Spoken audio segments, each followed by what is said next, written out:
Let's mic day special. नमस्कार, let's mic में आपका स्वागत है। डे स्पेशल के साथ मैं राखी जैन। 31 मई इतिहास की वो तारीख जो भारत की राष्ट्रीय पहचान और दुनिया की मनोरंजन संस्कृति दोनों से जुड़ी हुई है।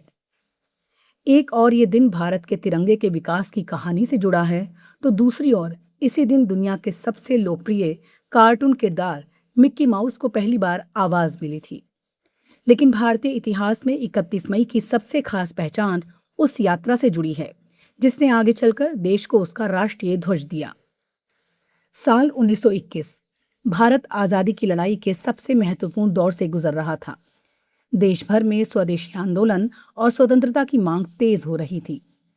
ऐसे समय में ये महसूस किया जाने लगा कि स्वतंत्रता आंदोलन का भी एक ऐसा प्रतीक होना चाहिए जो पूरे देश को एक सूत्र में बांध सके।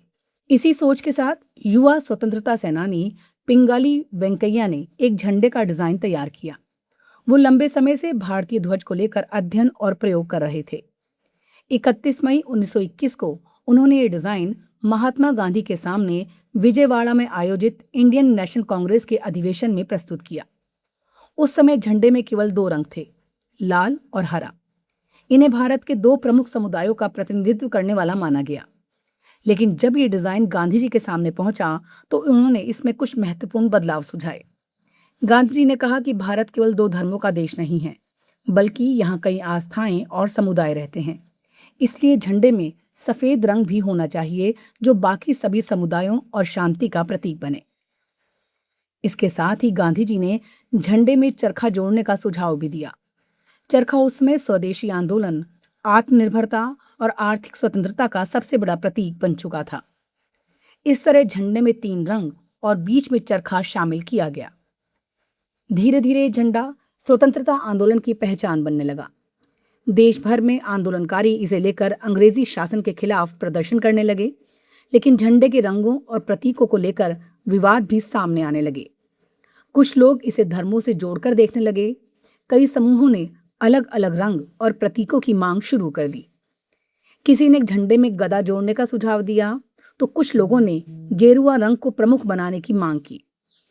सिख समुदाय की ओर से भी पीले रंग को शामिल करने की बात उठी। विवाद बढ़ने लगे। तब इंडियन नेशनल कांग्रेस ने 1931 में एक समिति बनाई। इस समिति ने सुझाव दिया कि झंडा एक ही रंग का होना चाहिए, लेकिन ये प्रस्ताव स्वीकार नहीं किया गया। आखिरकार 1931 में कांग्रेस ने संशोधित तिरंगे को अपने आधिकारिक झंडे के रूप में मान्यता दे दी। इस झंडे में ऊपर केसरिया, बीच में सफेद और नीचे हरा रंग था, जबकि केंद्र में चरखा बना हुआ था। यही झंडा आगे चलकर भारत के राष्ट्रीय ध्वज की नींव बना। 1947 में जब भारत स्वतंत्रता के करीब पहुंचा, तब संविधान सभा ने इसी झंडे को कुछ बदलावों के साथ राष्ट्रीय ध्वज के रूप में अपनाने का फैसला किया। सबसे बड़ा बदलाव चरखे को लेकर किया गया। उसकी जगह अशोक चक्र को शामिल किया गया, जो सम्राट अशोक के सारनाथ स्तंभ से लिया गया था। ये धर्म, न्याय और सतत प्रगति का प्रतीक माना गया। 22 जुलाई 1947 को भारत के तिरंगे को आधिकारिक रूप से स्वीकार कर लिया गया। आजादी के कुछ दिन पहले पहली बार इसे औपचारिक रूप से फहराया गया। स्वतंत्र भारत में तिरंगे के रंगों की नई व्याख्या भी दी गई। केसरिया रंग साहस और बलिदान का प्रतीक माना गया। सफेद रंग शांति और सत्य का प्रतीक बना, जबकि हरा रंग समृद्धि और विकास का। बीच का अशोक चक्र निरंतर प्रगति और धर्म चक्र का प्रतीक माना गया।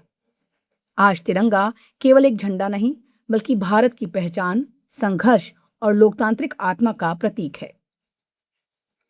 लेकिन 31 मई केवल तिरंगे की कहानी तक सीमित नहीं है।